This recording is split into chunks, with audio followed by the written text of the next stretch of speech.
I'm a 27-year-old woman, and for the past 10 years, I've been living alone in the house I grew up in.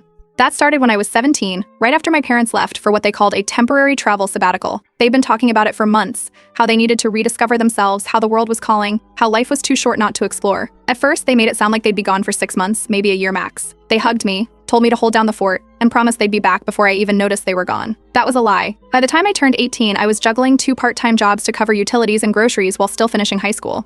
They were already in Greece at that point, sending blurry selfies in front of ancient ruins and captions like living our best life. I still had to feed the cats, mow the lawn, deal with the broken AC unit, and figure out how to pay for the leaking water heater. Every time I asked about money, they brushed it off. "We'll reimburse you," they said. "Just keep the place running. You're doing great." I didn't go to college. I had been accepted to a culinary program abroad that I'd dreamed of since I was 14. I didn't go. My parents said they couldn't afford to fly back and manage the house, that the animals were used to me, that it would be too disruptive if I left. I still have the acceptance email. Never deleted it. At first, it was little things, replacing light bulbs, managing the mail, feeding the cats, cleaning the gutters. But then the bills started coming. Property tax, insurance notices, plumbing repairs. My name wasn't on anything official, but the payments were all coming out of my pocket. I'd send them the invoices. They'd ignore them. I started taking screenshots, building a file. I didn't even realize I was building a case back then. I just didn't want to forget how much I was spending. Meanwhile, their sabbatical turned into a never-ending honeymoon. Bali, Spain, Morocco. I saw my own parents more through their Instagram posts than in real life. When they did come back, usually once a year around the holidays, they acted like guests. They didn't ask how I was doing or what I needed. They expected the guest room cleaned, the fridge stocked, the house warm. They even left their laundry behind when they flew out again. And every time they returned, they brought more stuff. Trinkets from Paris, masks from Ghana, carved boxes from Thailand. They filled up the closets, shoved my things aside, used up space in every room with souvenirs I never asked for. I started fixing the place up, not just because it needed it, but because I needed something to call mine. I saved for months and redid the kitchen myself, painted the exterior, paid for new flooring in the living room, got a new water heater. I wasn't living large, but I was making it work. Eventually, I got a remote job in tech that paid well enough to drop the part-time gigs and focus on the house full-time. I didn't have roommates. I didn't need help. I had everything covered, just me and the cats. They always told me it's basically your house now, that I was holding it down better than they ever did. They even joked that I should start charging them rent when they visited. I thought that was their way of saying thank you. Friends kept telling me to move out, as that I was letting them use me, that I was stuck. But I always had an excuse. What would happen to the house? To the cats? To the garden I started? I'd tell myself it was just temporary. Just a little longer. Just until they settled down and came home for good. A cousin of mine moved nearby a couple of years ago. We weren't close, but he'd stop by sometimes, always with comments like, "Man, this place is a museum," or "You're basically the caretaker now." I'd laugh it off, not knowing how literal that would become. Nobody in the family ever said anything about what I was giving up. No one asked why a 20-year-old girl was buying roof shingles instead of textbooks, or why she was filing taxes for a house she didn't own. I wasn't bitter. Not then. I was tired, but I thought I was doing the right thing.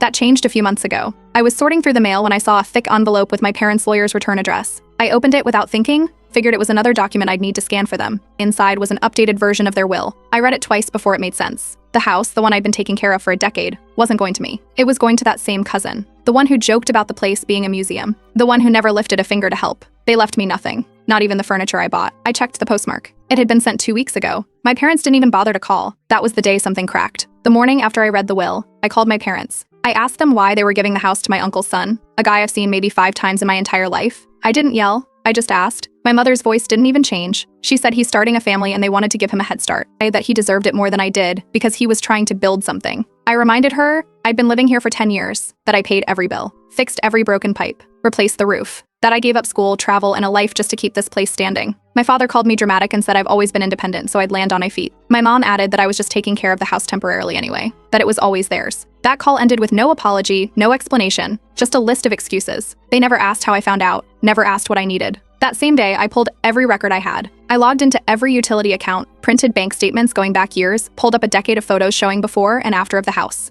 I made copies of emails and texts, every message where they asked me to handle repairs, or said we owe you or you're amazing for keeping things running. The house deed was still in their name, just like I thought. But every expense, every account, every improvement, it was all under mine. Water, gas, electric, taxes, internet, insurance, pest control, even the cat's vet bills. A coworker noticed I was quiet that day and asked if I was okay. I told her what happened. She connected me with a real estate attorney her brother used during a property dispute. He called me that same evening. I sent him everything I had. We went over the history, the receipts, the timeline. He asked how long I had been living there alone, how often my parents returned, and whether I had ever paid rent. The answer was 10 years, once a year max, and never.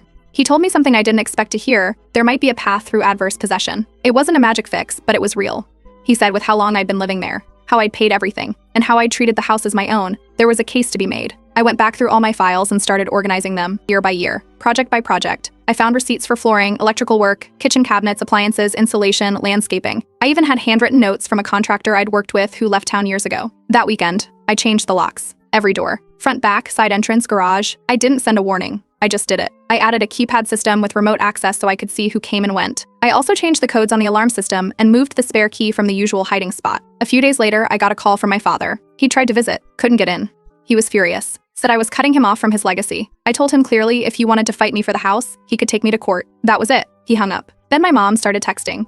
Paragraphs. I didn't reply. I told my workplace everything. I was honest. Legal battle with my parents, potential court case, possible stress. They gave me 2 weeks paid time off without hesitation. My boss said to let her know if I needed more. That same week, a friend from work came over and helped me install 2 more outdoor cameras and no trespassing signs. I mounted one of the signs to the gate and another to the front window. Then it started again. One morning, I walked out to find my uncle and cousin standing at the edge of the driveway. I didn't open the gate. They smiled like this was some friendly visit. The cousin was holding a baby carrier in one hand and a duffel bag in the other. I told them they weren't coming in. The uncle said I needed to do what's right for the family and let them settle in. I didn't move. I pointed to the sign, told them they were trespassing. I had them on camera. Next time it happened, I'd call the police. They left. Slowly. My cousin smirked as they walked away, like he knew something I didn't. I didn't care. That night, I sat down at the kitchen table and finished labeling the files for my lawyer. I sent them in a zipped folder and marked it with the subject, complete documentation. I wasn't asking for anything. I was protecting what I'd already earned. 10 years, thousands of dollars, a life built brick by brick. I was done leaving the door open. A week after changing the locks, a man rang my doorbell early on a Tuesday.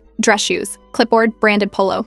He introduced himself as a real estate agent and said he was there for a walkthrough. My parents had listed the house with him and told him to start showing it this week. I didn't let him pass the front step. I asked who hired him, and he pulled out a printed document with my parents' names on it. No mention of me. No notice. No call. No email. Nothing. He said I wasn't on the deed, so technically I didn't need to be informed. I called my lawyer the second the guy left.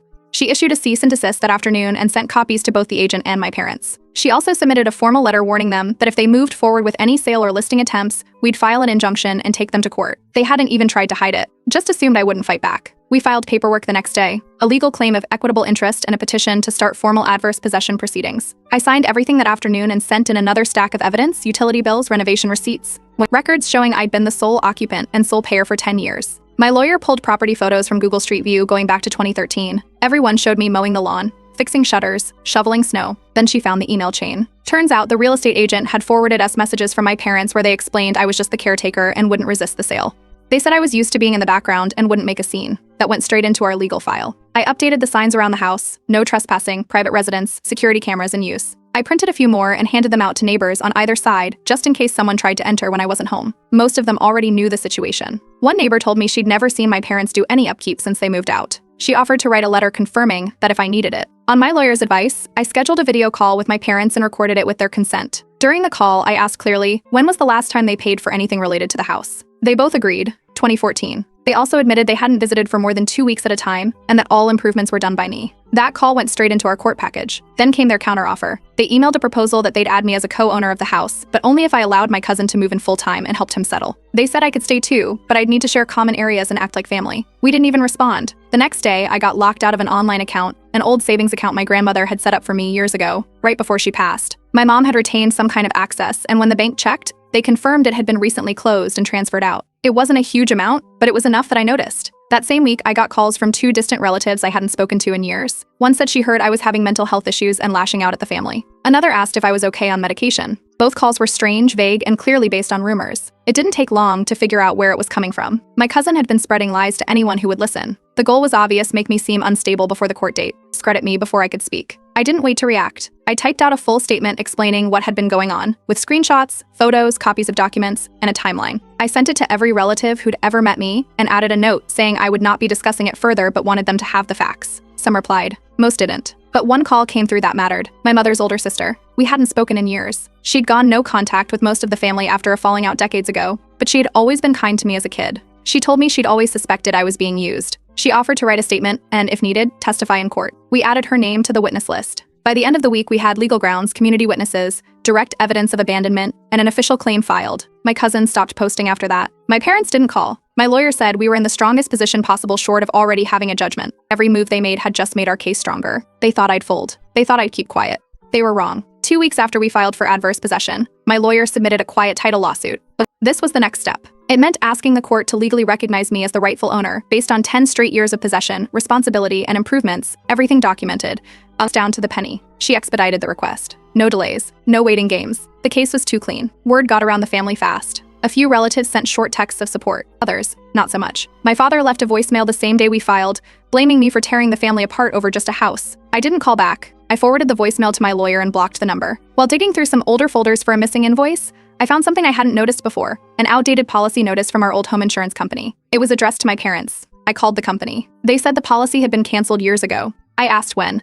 They said 2016. No one told me. I bought a new policy that same day. Full coverage, including liability and structure. No co-owners, just me. Paid up for a full year in advance. Later that week, my aunt connected me with someone she knew, a forensic accountant. He agreed to help estimate the value of the unpaid labor and expenses I'd covered over the years. We went line by line. Plumbing, roofing, electrical, pest control, landscaping. He tallied everything up, then added market-adjusted labor rates for someone maintaining a property this size alone. It added up fast. My lawyer and I started building the trial binder. Each section had labels, utilities, repairs, taxes, maintenance, upgrades. I had saved everything. Digital copies, photos, even paper receipts from hardware stores. She flipped through it once and said we were in better shape than most actual homeowners she'd worked with. We brought in a licensed home appraiser. He walked the house, asked about materials, compared current finishes with dated online photos. His final report said the renovations had added over $100,000 in equity, entirely funded by me. That document went on top of the binder. The next incident happened on a Thursday afternoon. I heard voices outside and looked through the front window. My uncle and cousin were on the lawn with 2 suitcases and a folding crib. They didn't knock. They just stood there, waiting. I didn't go out. I called the non-emergency police line and reported unauthorized visitors. They left before the patrol arrived, but the whole thing was recorded on my camera system. I sent the footage to my lawyer. She submitted it to the court and requested a no-contact order. 3 days later, I received a typed letter in my mailbox. No return address. Inside was a 2-page rant, mostly personal attacks. My cousin claimed I was being brainwashed by outsiders, warned me about turning my back on family loyalty, and added a list of things I'd supposedly owed to the family over the years. I scanned it, emailed it to my lawyer, and shredded the original. That night, I upgraded the motion sensor lights and added 2 more door sensors with remote access from my phone. My coworker helped me walk the perimeter with a checklist. We made sure every possible blind spot was covered. Then it got worse. My boss called me in for a private meeting. Someone had contacted the company anonymously claiming I was unstable and hinted I might be a threat to the work environment. HR flagged it, investigated, and found zero basis. But they let me know. The call had come from an out-of-state number that matched the area code where my cousin lives. HR filed an internal alert and told me to notify them if anything else came up. A few days after that, I got a call from someone I hadn't spoken to in years, the old family handyman. He'd done dozens of jobs for me over the years: gutters, tiling, tree removal, deck repairs. I always paid in cash or Venmo. He told me he'd heard through a mutual connection what was happening. Without being asked, he wrote up a sworn statement confirming I was the only one who ever hired or paid him. My lawyer added it to the witness list. The court date was set. We finalized my affidavit the next morning. It had every detail: when I moved in, how the bills shifted over time, what I'd upgraded, what I'd maintained, how many visits my parents actually made. My lawyer read through it and said one line: "This speaks for itself." The courthouse was packed the morning of the hearing. I walked in with my lawyer, my aunt, the handyman, and a former neighbor. All 3 had agreed to testify. We were early. My parents arrived 15 minutes late with no lawyer, no binder, not even a notebook. Just them, standing like they were at a family brunch instead of a courtroom. The judge noticed immediately. She asked if they were representing themselves. They said yes. When asked why they didn't bring documentation, they gave vague answers, something about keeping things simple. The judge didn't seem impressed. My lawyer presented our binder. She placed it on the evidence table, opened the index, and walked through each section. There were tax records from 2014 to 2024, repair invoices, screenshots of utilities paid under my name, photos of the house from before and after major renovations. The judge took her time flipping through. Then the handyman was called. He testified under oath that I had hired him for every job: roofing, deck work, plumbing, yard maintenance. He said he'd never spoken to my parents about any of it and that they hadn't paid him once in over a decade. He backed it up with receipts and messages showing dates and payments. Next came my aunt. She told the court how I was left behind at 17 while my parents flew around the world, how they stayed in touch only through casual emails and vacation photos, how I handled the pets, the bills, and the house entirely on my own. She said what everyone in the family already knew but never admitted out loud, that they left me to grow up alone with full adult responsibilities while they were off living like retirees. Then the judge asked my parents about the will, why they had chosen to gift the house to my cousin instead of me. They stumbled, said he was starting a family and needed help. They couldn't explain why someone who had never lived in the house and hadn't paid for a single thing should inherit it. The judge asked again. Still no clear answer. My former neighbor testified last. She lived across the street for 15 years, said she'd watched me clean gutters, repaint siding, deal with burst pipes and late-night emergencies. She said my parents never stayed longer than a few days and were never involved in any upkeep. She mentioned seeing me out in the rain once, fixing a pipe in the side yard with nothing but a flashlight and a wrench. At one point during her testimony, my cousin stood up in the gallery and tried to shout something about this being a setup. Court staff immediately stepped in and removed him from the room. The judge didn't even pause. My parents tried one last explanation. They claimed they had always intended to help me out eventually. The judge asked for proof. Emails, texts, anything. They had nothing. just vague stories about future plans and intentions that were never followed through. Then the judge asked how much money they had spent on the property since 2014. They admitted, none, not a dime. Not for water, not for taxes, not for maintenance. My lawyer gave her closing argument. She walked the judge through the requirements for adverse possession, exclusive use, public claim, financial responsibility, passage of time. She explained how every point had been clearly met and how no one else had a claim or contribution. The judge ruled in my favor. She granted me full legal ownership of the house, effective immediately. All claims from my parents and cousin were void. The deed would be updated under my name. No shared ownership. No conditions. My parents tried to speak again, but the judge had already adjourned. We walked out of the courtroom in silence. The sun hit different that day. For the first time in 10 years, the house was mine, legally, completely, and permanently. 3 days after the court ruling, I came home from the grocery store and found my backyard destroyed. Planters were overturned. 2 outdoor chairs were slashed open. One of the solar lanterns had been shattered. The back wall of the house had the word "thief spray" painted across it in red. My name wasn't on it, but the message was clear. I checked the security footage immediately. Around 2:37 a.m., 3 people hopped the back fence. One of them was my cousin. The others were guys I didn't recognize.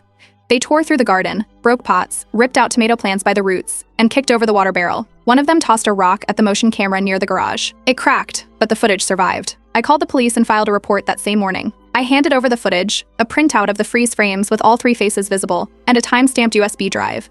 The officer assigned to the case said it was more than enough to identify them. That same afternoon, my lawyer submitted a request for a restraining order against my cousin and added the incident to our civil file. The cousin denied everything when questioned, but the footage made it impossible to ignore. The police filed charges for trespassing, vandalism, and property damage. My lawyer said it would hold up in court with no problem. We had digital proof, a police report, and a direct link to the prior dispute. I called a local contractor the next day and booked an urgent install. They came out that week and fitted all exterior doors with reinforced steel locks. I also approved a full privacy fence installation, 7 feet tall, treated wood, no gaps. It went up within 5 days. I paid out of pocket but kept the receipts for the damages claim. My lawyer filed a civil suit the following Monday. We were asking for full reimbursement for repairs, materials, labor, and property value lost due to the incident. I wasn't trying to bankrupt anyone. I just wanted every dollar spent on fixing what they broke. 2 days later, one of my neighbors walked over and handed me a sticky note. It had a license plate number scribbled in blue pen. She said she saw a black SUV circling my street multiple times the night after the vandalism. I looked up the plate. It matched a vehicle owned by one of my cousin's college friends, someone I'd seen once at a family barbecue. I gave the info to my lawyer, who filed a supplemental witness report and added it to the civil claim. I started repairs that same weekend. Instead of just replacing what they ruined, I redesigned the garden. I planted a full herb terrace, boxed and tiered with limestone edging. Lavender, rosemary, mint, basil, thyme, oregano, all in new planters, anchored and locked to the ground. I added solar path lights, set timers, and ran new irrigation tubing under the gravel. Inside the house, I made upgrades I'd been putting off for years. I ordered a handmade dining table from a woodworker across town, oak top, deep walnut legs. I replaced the old backsplash in the kitchen with handmade tiles from a shop I'd followed online for ages. It took 2 weekends and 3 friends to help, but we got it done. The place didn't just look fixed, it looked new. A few weeks later, I got the official letter from the county recorder's office. The title was finalized. My name was the only one listed, no pending claims, no shared interest, no family connections, just me. I removed the old mailbox that still had our family name printed across it in faded vinyl. I replaced it with a metal one I ordered custom online, black finish, my name in bold white letters, no frills.